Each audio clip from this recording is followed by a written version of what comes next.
সাবধান, খবরদার, হুঁশিয়ার, হুঁশিয়ার।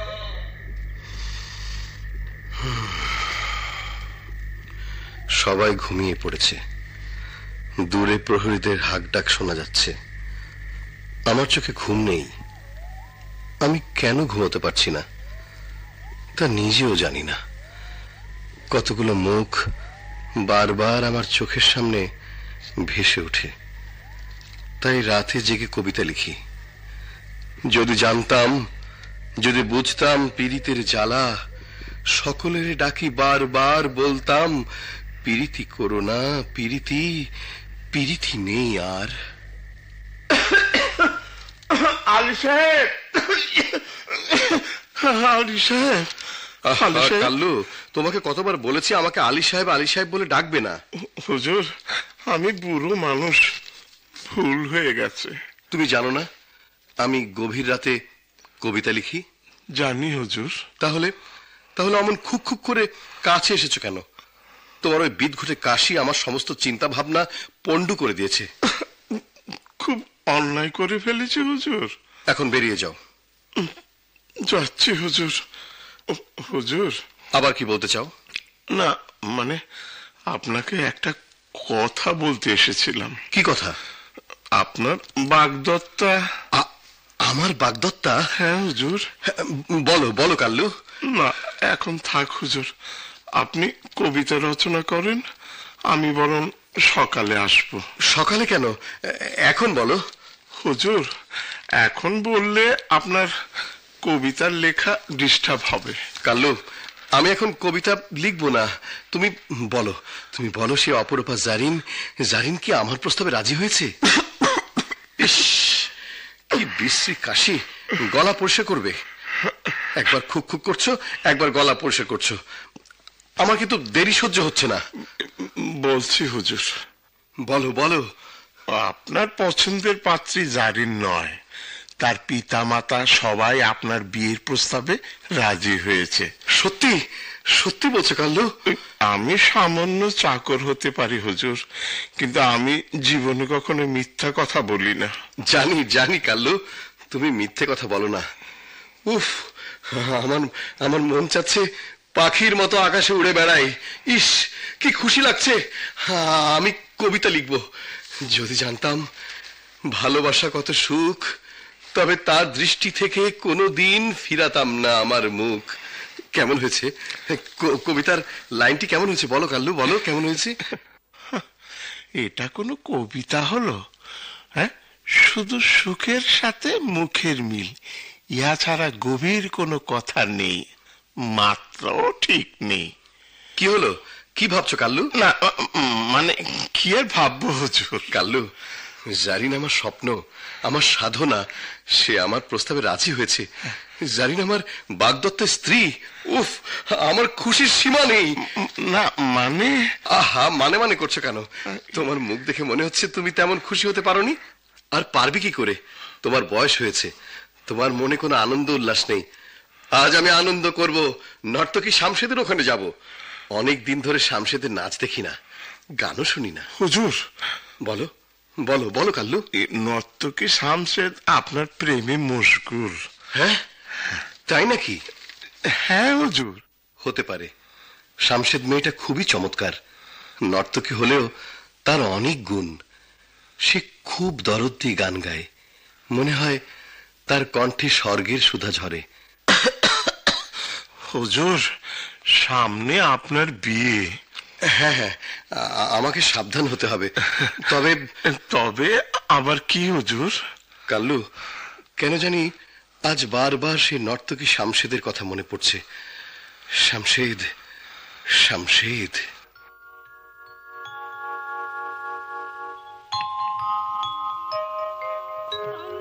আমি বাসন্তিকার কণ্ঠে আমি মালিকা দোদুল গো, মালিকা দোদুল গো, আমি কোনো ফুল গো, ছন্দে ছন্দে দুলি আনন্দে, ছন্দে ছন্দে দুলি আনন্দে। ছন্দে দুলি আনন্দে আমি বন ফুল গো। বাবা, চমৎকার শামশেদ, চমৎকার তোমার কণ্ঠ। শুক্রিয়া, শুক্রিয়া আলী সাহেব। তোমার নাচে গানে আমি মুগ্ধ, আমি পুলকিত। শুক্রিয়া আলী সাহেব। এ কি, বারবার আমাকে আলী সাহেব করছো কেন? না, মানে ভুল হয়ে গেছে হুজুর। আমি সামান্য নর্তকী, আমার জ্ঞান বুদ্ধি খুবই কম। কি বিষয়, কি ভাবছেন হুজুর? না মানে কই, কিছু তো ভাবছি না। হুজুর। কিছু বলবে? হ্যাঁ। বেশ তো বলো। না মানে মানে করছো কেন? না মানে হুজুর, আমি খুব মহব্বত করে একটা পানির খিলি তৈরি করেছি। মেহেরবানি করে আপনি খেলে আমি খুব খুশি হব। শামশেদ বেগম, আমি পান খাই না। হুজুর, আপনাকে আমি পান খেতে দেখেছি। হ্যাঁ, কোথায়? লাইলার কাছে। কোথায় দেখেছো? লাইলার কাছে? লাইলা? হ্যাঁ, লাইলা। শামশেদ? জি বলুন। লাইলা একটা বাদী। জানি হুজুর। সে বাদীর কাছে কেন গিয়েছিলে? তাছাড়া তোমাকে সেখানে আমি দেখিনি। কি করে দেখবেন হুজুর, আমি তো পর্দার আড়ালে ছিলাম। শামশেদ? বলুন হুজুর। একটা সামান্য বাদীর কাছে যাওয়া তোমার ঠিক হয়নি। হুজুর, নর্তকী ও বাদীর মধ্যে কোনো পার্থক্য নেই। কে বলেছে নেই? তুমি শুধু নর্তকী নও, তুমি ভালো গান করতে পারো, আবৃত্তি করতে পারো। তাছাড়া তোমার রূপের কাছে লাইলা একেবারে বেমানান। লাইলা আমার চেয়ে কম সুন্দরী নয়। তর্ক করো না, আমি তর্ক পছন্দ করি না। ঠিক আছে, করব না। শামশেদ, তোমার গান শুনেছি, নাচ দেখেছি, এবার তোমার কণ্ঠে আবৃত্তি শুনবো। আর কিছু নয় হুজুর। তুমি সামান্য একটা নর্তকী, তোমার কাছে আর কি চাওয়ার আছে? কি ব্যাপার, এত জোরে নিঃশ্বাস ফেলছো কেন? না মানে এমনি। এই দেখো, তোমাকে নিয়ে একটা কবিতা রচনা করেছি। আমাকে নিয়ে? হ্যাঁ। আমাকে নিয়ে কবিতা লিখেছেন? হ্যাঁ। কই দেখি তো। এই নাও। এ কি, কবিতার শিরোনাম শামশেদ নর্তকী? হ্যাঁ। এ কি, তুমি কি করছো? আপনার পা ছুঁয়ে সালাম করছি। আহা, এসবের কি দরকার? আমি আজ বড় সুখী। আমার চেয়ে সুখী এই পৃথিবীতে কেউ নেই, কেউ নেই।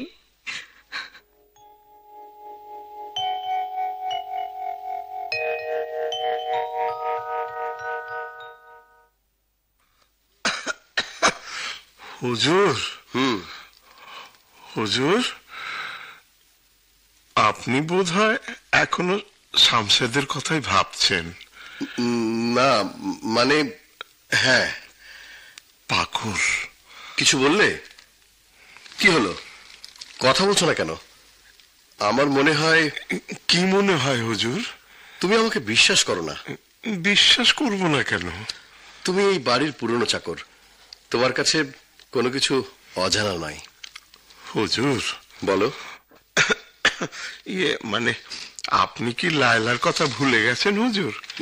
না মানে আমতা করছেন কেন হুজুর?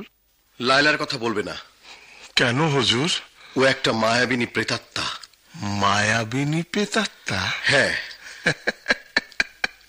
সে মায়াবিনী প্রেতাত্মা যে কোনো সময় আপনার কাছে আসতে পারে। তাছাড়া লায়লা এবং আপনাকে নিয়ে লোকেরা অনেক কিছু বলা বলি করছে। কি বলা বলি করছে? আপনি জারিনকে ভালোবাসেন না, আপনি ভালোবাসেন জারিনের বাদী লায়লাকে। না না, তা হতে পারে না। আমি জারিনকে ভালোবাসি, একটা সামান্য বাদী লায়লাকে আমি ভালোবাসি না, ভালোবাসতে পারি না। কোথায় জারিন, কোথায় বাদী লায়লা? এইসব নোংরামির কথা আমার প্রাণপ্রিয় জারিন জানতে পারলে আমাদের বিয়েটা ভেঙে যাবে। অসহ্য অসহ্য তোমার খুব খুব কাশিটা। আমি তবে যাই হুজুর। সাবধান, খবরদার, হুঁশিয়ার। আবার প্রহরীর ডাকাডাকি শুরু করেছে। ওই প্রহরীর হাকডাক আর কাল্লুর খুব খুব কাশিটা আমার কাছে খুবই বিরক্ত লাগে। যাক, এবার এবার আমার প্রাণ প্রিয় জারিনকে নিয়ে খাতা ভরে কবিতা লিখব। জারিন, জারিন, তোমায় ছাড়া কাটে না দিন, তোমাকে চাই প্রতিদিন প্রতিদিন। জারিন, জারিন। অধম লায়লাবাদী হুজুরকে তসলিম জানাচ্ছে। লায়লা, তুমি? আমি? কি ব্যাপার, অমন চমকে উঠলেন কেন? তুমি আমার অনুমতি ছাড়া কেন এসেছো? অনুমতি? হ্যাঁ, অনুমতি। আপনার কাছে আসতে আমার অনুমতি লাগবে কেন? হ্যাঁ, লাগবে। আমার মনে হয়। কি মনে হয়? তুমি নিশ্চয়ই জারিনের কোনো খবর নিয়ে এসেছো। জি না হুজুর, সেই সব কিছু না। তাহলে এত রাতে কেন এসেছো? হুজুর, এটাই তো আমার মতো বাদীর উপযুক্ত সময়। চলে যাও, চলে যাও। না হুজুর, আজ আপনার কি হয়েছে? আপনি কি অসুস্থ? না, অসুস্থ নই, আমি অসুস্থ নই। তুমি চলে যাও, চলে যাও। এ কি, তুমি তুমি বসে পড়লে? একটু আরাম করে বসবো। সারাটা দিন জারিনের এই কাজ সেই কাজ করতেই থাকি, একটু নিঃশ্বাস নিতে পারি না। এবারে আরাম করে বসেছি, একটা পান খাই। হ্যাঁ, পানের কৌটোটা আবার কোথায়? কোথায় যে রাখলাম? এই তো পেয়েছি। এ কি, জর্দা আনতে ভুলে গেছি। তাড়াতাড়ি চাই। হুজুর, কি বলতে চাও? হুজুর, একটু নরম করে বলুন না, নরম কণ্ঠে। তুমি যাবে? বারবার চলে যেতে বলছেন কেন হুজুর? জর্দা আনতে ভুলে গেছি, কাল্লুকে ডেকে বলুন না একটু জর্দা এনে দিক। হ্যাঁ, বলে কি, এই গভীর রাতে জর্দা? আচ্ছা আচ্ছা, থাক থাক থাক থাক, লাগবে না। আজ জর্দা ছাড়াই আমি পান খাবো। এই নিন হুজুর, বাদির হাতে বানানো একটা পান নিন। কি হলো, অমন বড় বড় চোখ করে তাকিয়ে আছেন কেন? নিন, পানটা ধরুন। আমি নিজ হাতে খুব মহব্বত করে পানটা তৈরি করেছি। নিন, ধরুন। লায়লা, তুমি কি আমার পদমর্যাদার কথা ভুলে গেছো? পদমর্যাদা? না না না, ভুলিনি হুজুর, ভুলিনি। লায়লা, প্লিজ তুমি চলে যাও। বুঝতে পেরেছি। কি বুঝতে পেরেছো? জারিনের আব্বা আম্মা আপনার প্রস্তাবে রাজি হয়েছেন, তাই আমার প্রয়োজন ফুরিয়ে গেছে। কিসের প্রয়োজন? এত তাড়াতাড়ি সবকিছু ভুলে গেলেন? তার মানে খুবই পরিষ্কার। আসলে আসলে আসলে আপনার বয়সটা কম, বুদ্ধিও কাঁচা। আপনি ভুলে গেছেন আমি জারিনের খুবই বিশ্বাসী বাদী। জারিনের আব্বা আম্মা আমাকে খুব বিশ্বাস করেন, আর তাই আমার ঘটকালিতে কোনো কিছুই না জেনে আপনার প্রস্তাবে রাজি হয়েছেন। বুঝেছি, তোমার ঘটকালির ফিস না নিয়ে তুমি যাবে না। ঘটকালির ফিস? চমৎকার চমৎকার বলেছেন। আমারই ভুল হয়েছে, তুমি আমার জন্য ঘটকালি করেছো, অথচ এখন পর্যন্ত আমি তোমাকে কিছুই দিইনি। এই নাও, তোমাকে এই আংটিটি দিলাম। শুক্রিয়া শুক্রিয়া হুজুর। আংটিটা খুবই দামি মনে হচ্ছে। হিরে? হ্যাঁ, এটা খাঁটি হিরে। খুব চমৎকার আংটিটা। এবার চলে যাও। কি হলো, এখনো বসে আছো কেন? হুজুর, হুজুর। এ কি, তোমার চোখে পানি? না, কই না তো, মানে কই পানি? মানে হুজুর, এই হীরের আংটি আমার হাতে, মানে আমার মতো বাদীর হাতে কিছুতেই মানাবে না। এটা আপনি ফিরিয়ে নিন। না, আমি ফিরিয়ে নেব না, এটা তোমাকে উপহার দিয়েছি, রেখে দাও। না না না, এটা আমি নেব না। কেন, কেন নেবে না? আমি তো বলেছি হুজুর, আমি সামান্য একটা বাদী। এই হীরের আংটি আমার হাতে মানাবে না, মানাবে না হুজুর। এটা ফিরিয়ে নিন। জীবনে আমি বহু নর্তকী দাস দাসী দেখেছি, তারা সামান্য কিছু পাওয়ার জন্য লালায়িত। আর তুমি? আচ্ছা, তুমি তো নিজেই আমার প্রস্তাবটি জারিনের আব্বা আম্মাকে জানিয়েছিলে। হ্যাঁ, নিশ্চয়ই। তোমাকে বাগদান উপলক্ষে জারিনের আব্বা আম্মা কোনো কিছু উপহার দেয়নি? দিয়েছেন। কি দিয়েছেন? একটা দামি জড়োয়া সেট। কি বলছো? একটা দামি জড়োয়া তোমাকে দিয়েছে? হ্যাঁ হ্যাঁ হুজুর, দিয়েছেন। আর আমিও সিদ্ধান্ত নিয়ে ফেলেছি। কিসের সিদ্ধান্ত? আপনাদের বিয়ের সময় ওই দামি জড়োয়াটা জারিনকে উপহার দেব। না মানে, তুমি হাসছো কেন? এমনিতেই হাসছি। লাইলা, কোনো কারণ ছাড়া তুমি শুধু শুধু হাসছো, কি হলো? হাসছো কেন? হুজুর, ওই যে দেখুন দেখুন, জানালা দিয়ে চেয়ে দেখুন, একখণ্ড কালো মেঘ কেমন করে চাঁদটাকে ঘিরে ধরেছে। প্রসঙ্গ পাল্টাচ্ছ কেন? কি হলো? কথা বলছো না কেন? আচ্ছা, একটা কথার জবাব দেবে? কি কথা? তুমি তো আমাকে ভালো ভালো আহা, ভালো ভালো করছেন কেন? সাপ সাপ বলে ফেলুন না, ভালোবাসি। আমি শুধু একা নই, আপনিও তো আমাকে ভালোবাসেন। না না, আমি তোমাকে ভালোবাসি না। একটা সামান্য বাদীকে আমি ভালোবাসতে পারি না। আমি আমি উচ্চ বংশের ছেলে, আমার আত্মমর্যাদা আছে। মিথ্যে মিথ্যে বলছেন আপনি। আমি মোটেই মিথ্যে বলছি না। তুমি আমাকে ভালোবাসতে পারো, তোমার মতো আরো অনেকে আমাকে ভালোবাসতে পারে। তাছাড়া তুমি একটা বাঁধি, এই ভালোবাসাবাসীর কি মূল্য আছে?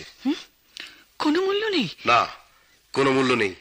তোমার কথাই ধরা যাক, তুমি বলেছ আমাকে ভালোবাসো। হ্যাঁ হ্যাঁ, ভালোবাসি, একটুও মিথ্যে বলিনি। তোমাদের এ কেমন ভালোবাসা? ভালোবাসার পাত্রকে নিজে ঘটকালি করে বিয়ে করে দিচ্ছ।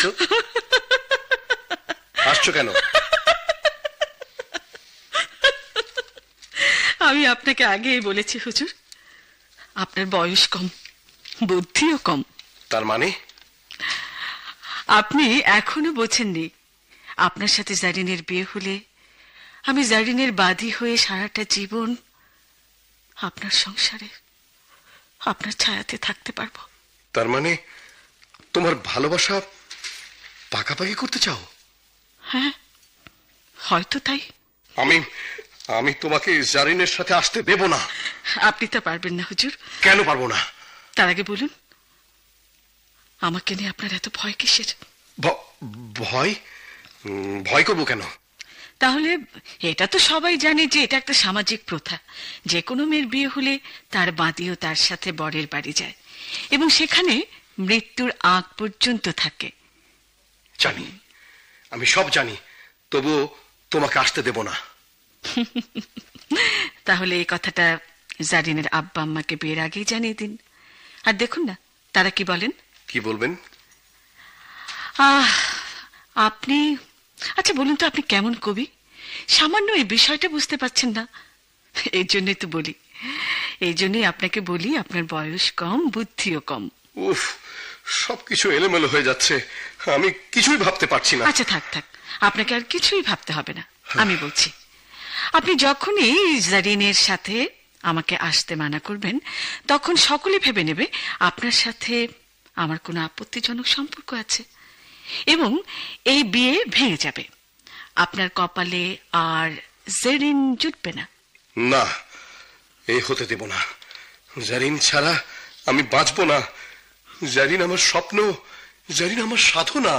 তাহলে তাহলে আমাকে ফেরাতে পারবেন না, জারিনের সাথে আমাকে আসতেই হবে। উফ, আমি এখন কি করি? আপনাকে কিছুই করতে হবে না হুজুর।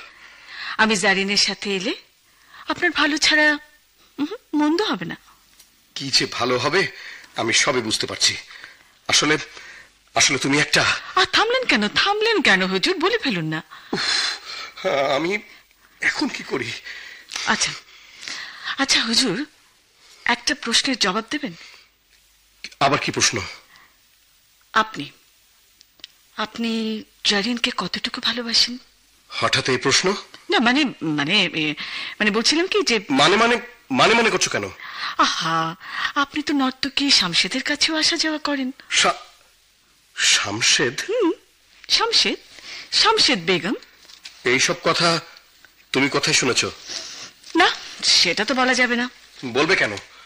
আসলে আসলে তুমি একটা বাজে মেয়ে।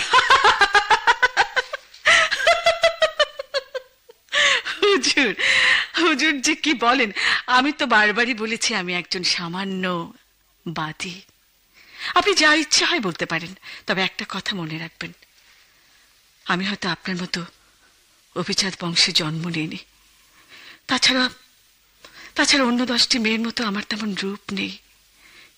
তবু যেটুকু রূপ আছে, গুণ আছে, সেই রূপে গুণে পাগল হয়ে আপনার মতো অভিজাত বংশের অনেক ছেলে আমার কাছে প্রেম নিবেদন করেছে। আমি তাদের সেই প্রেম নিবেদন প্রত্যাখ্যান করেছি। কথাটা মিথ্যে নয়। মনে হচ্ছে আমার কথা শুনে আপনি কিছু ভাবছেন। হ্যাঁ, কি ভাববো? এতে কি ভাবার আছে? তাছাড়া তুমি আমাকে এইসব বলছো কেন? কারণ আপনি আমাকে ভালোবাসেন। মিথ্যে, এই সব মিথ্যে। আচ্ছা হুজুর, হুজুর, হুজুর, আমার চোখে চোখ রেখে আপনি বলতে পারবেন এই সবই মিথ্যে? লাইলা, প্লিজ তুমি চলে যাও। হুজুর, আপনি কিছু লুকাতে পারবেন না। বিড়াল যতই ছোট প্রাণী হোক, সেও রাজা বাদশার দিকে তাকায়, তেমনি রাজা বাদশারাও বিড়ালের দিকে তাকায়। এতে দোষের কিছু নেই। আচ্ছা, একটা কথা বলবেন হুজুর? কি কথা? আপনাদের মতো বড় লোকদের প্রেম ভালোবাসা এসব কি শুধু চোখের নেশা? এই কথা বলছো কেন? বলছি এই জন্য, আমার মনে হয় জারিনকে বিয়ে করার পরও আপনি শামশেদের ওখানে যাওয়া আসা করবেন। না, কখনো যাব না। সত্যি বলছেন? কি কি হলো, চুপ করে আছেন কেন? না, মানে যদি যাই শুধু গান শুনতে যাব। শামশেদের গান আমার খুবই ভালো লাগে। আর কিছু নয়? না, আর কিছু নয়। আচ্ছা, আমার কথা কি আপনার মনে পড়বে না? জানি না, আমি জানি না। তুমি চলে যাও, চলে যাও। কি হলো? আমার দিকে অমন করে চেয়ে আছো কেন? আমার এই চোখের দৃষ্টি কি আপনার কাছে খারাপ লাগছে? হ্যাঁ হ্যাঁ, খারাপ লাগছে। তোমার এই চোখের দৃষ্টি নির্লজ্জ, বেহায়া। তুমি তুমি চলে যাও, চলে যাও। না, আমি যাব না। তোমাকে আমি খুন করব।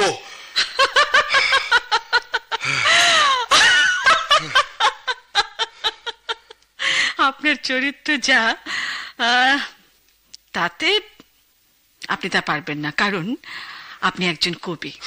খুন খারাপি কবি বা লেখকরা কখনোই করতে পারে না। আচ্ছা আচ্ছা, তুমি আমার কাছে কি চাও? না, কিছুই তো চাই না। তাহলে চলে যাচ্ছ না কেন? আমি একজন সম্মানী লোক, সামনে আমার বিয়ে। প্লিজ প্লিজ, এই সময় আমাকে নোংরা পথে টেনে নিও না। তুমি চলে যাও, চলে যাও। হুজুর, আপনার কি মনে আছে হুজুর, আমার এই মুদিত চোখে কতবার চুমু খেয়েছেন? কতবার আপনার ওই সরু কোমল আঙ্গুল দিয়ে আমার অধর দুটি চেপে ধরেছেন? চুপ করো, চুপ করো। আমার মাথার শিরা ছিঁড়ে যাচ্ছে। তুমি একটা রক্ত শোষক জোঁক। তোমার দেহের প্রতি লোমকূপে বিষ, সাপের জিভের মতো তোমার জিভ বিষে ভরা।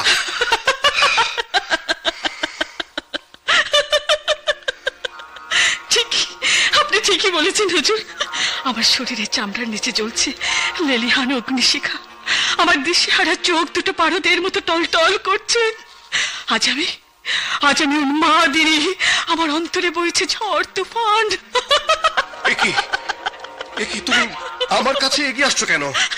লায়লা, লায়লা, তোমার কাছ থেকে আমি নিষ্কৃতি চাই। লায়লা, নিষ্কৃতি চাই। না, আপনি নিজেই বলেছেন আমি একটা মায়াবিনী প্রেতাত্মা। তুমি এইসব কি করে শুনলে?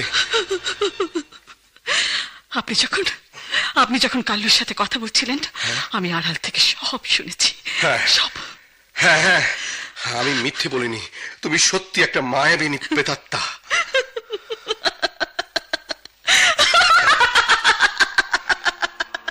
সেই মায়াবিনী প্রেতাত্মা একবার কারো ঘাড়ে চেপে বসলে তখন তার আর নিষ্কৃতি নেই, কখনো না। আমি নিষ্কৃতি চাই। তুমি আমাকে ধরো না, তুমি আমাকে ছুঁয়ো না, প্লিজ ছুঁয়ো না। তুমি আমাকে ছেড়ে দাও। লাইলা, করছো কি? প্লিজ লাইলা, ছেড়ে দাও, কেউ দেখে ফেলবে। লাইলা না, লাইলা ছেড়ে দাও। আমি কিছুতেই ছাড়বো না। হুজুর, হুজুর, ছি ছি ছি ছি ছি, কি লজ্জা। আমি যাই। সাবধান, খবরদার, হুঁশিয়ার, হুঁশিয়ার।